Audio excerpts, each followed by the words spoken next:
And then Mallory, you can watch again tomorrow evening and see the whole shebang.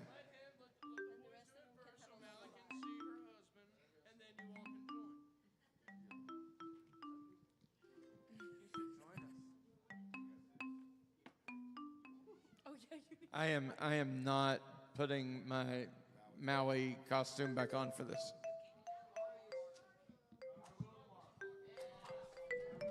Do I need to have a mic for me? Can y'all?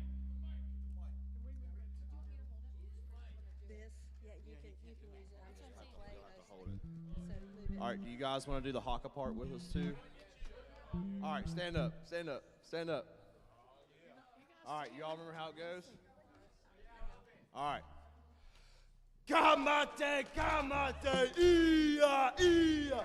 Kamate, kamate, ha.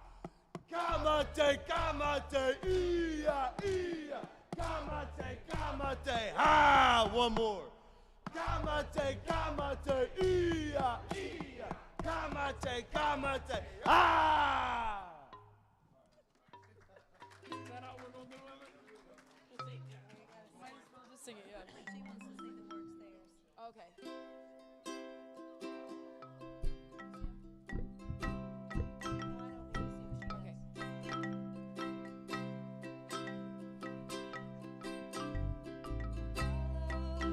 For the teen retreat, mahalo.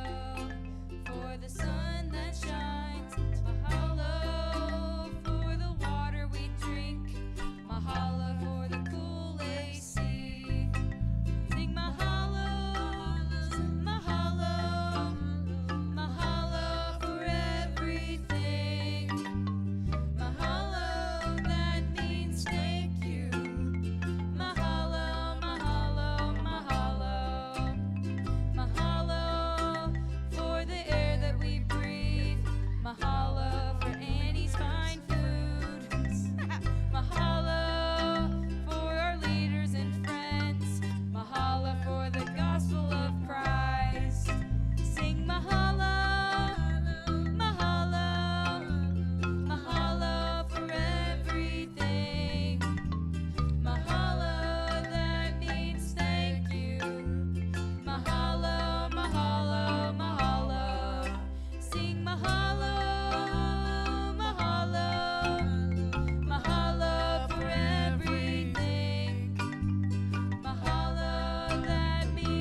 So, hey, guys, just before Luke turns it over to games and things, I just want to share with you that Jehovah Rapha, the God who heals, is real, right? Luke gave you one avenue of that tonight, but tonight I want you to know, as a pastor dad, this is the dad in me, wants you to know, right?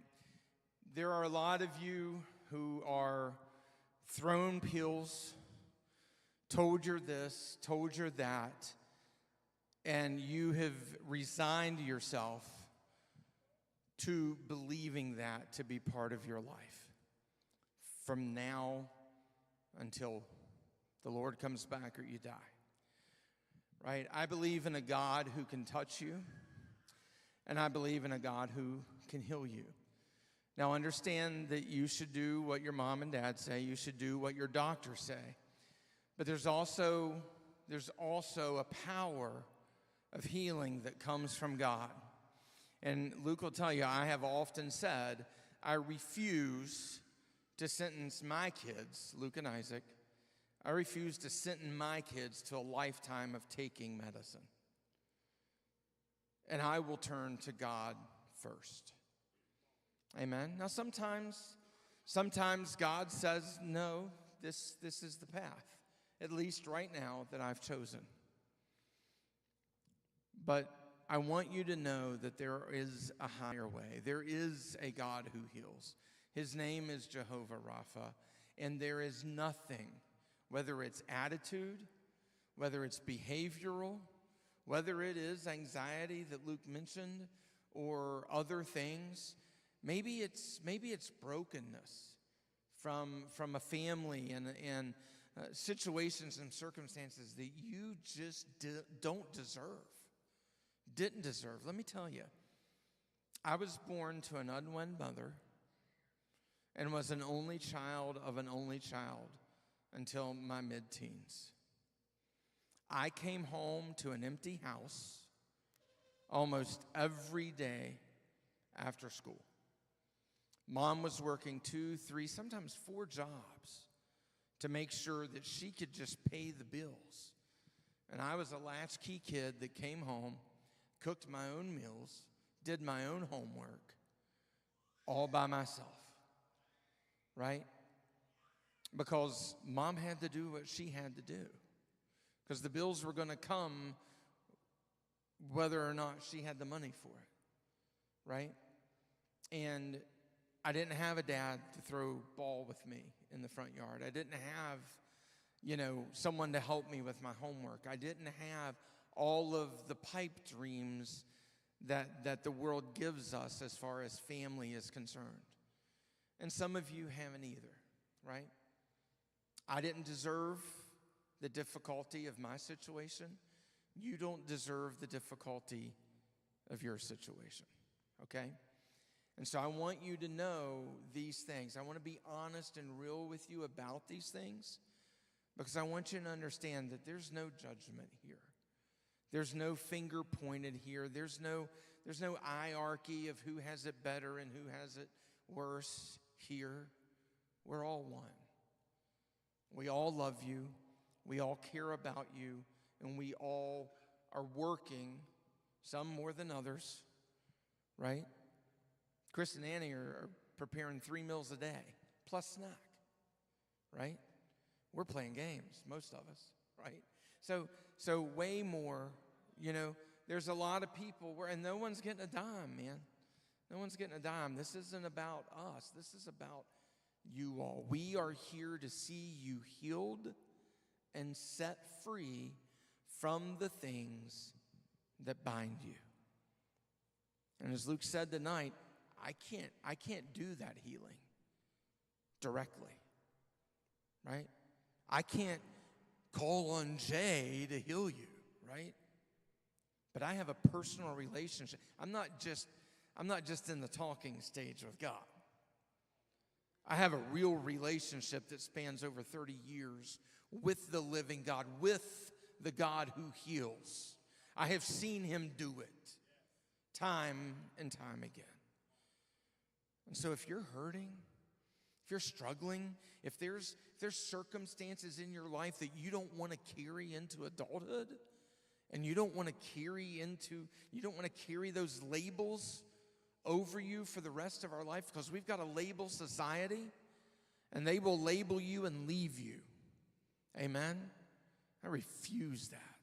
I refuse that for every single one of you, because I know the God who heals, and I know the God who has plans for each and every one of you. And listen, if he can do it for a chump like me with no dad and all of those things I talked about earlier, if he can do it for a guy like me, then he can absolutely do it for someone like you. Amen? And sometimes the Christian life goes beyond salvation. And that's why I want to share that with you. I think, do we still have Pastor Dad time Saturday? Yeah, so Saturday we're going to have some Pastor Dad time, and you're going to get to ask me questions, and we're going to get to hang out for a little bit as part of the devotion, and I don't want to take away from that. But what I want to say to you now is, I want you to have everything God promised and intended for you when he placed you in the womb. And sometimes this world won't deliver on that. It won't, right? This world is not fair. This world sucks sometimes, and that is what it is. Can't fix it. I can't change my circumstance. Amen? But here's what I can change. I can change the world's grip on you. The things that control your life, the things that control your mental and your emotional being. I know a God who can win against those things. Amen? So if you need to pull me aside or one of the other leaders aside and have a one-on-one while we're here this week, that's what we're here for, man. That's what we're here for. Amen? I would love more than anything else to set you free from labels and bonds that others have put on you that aren't fair. Amen? Are we good? You understand? We good with that? All right. Love you guys. Give it to Luke.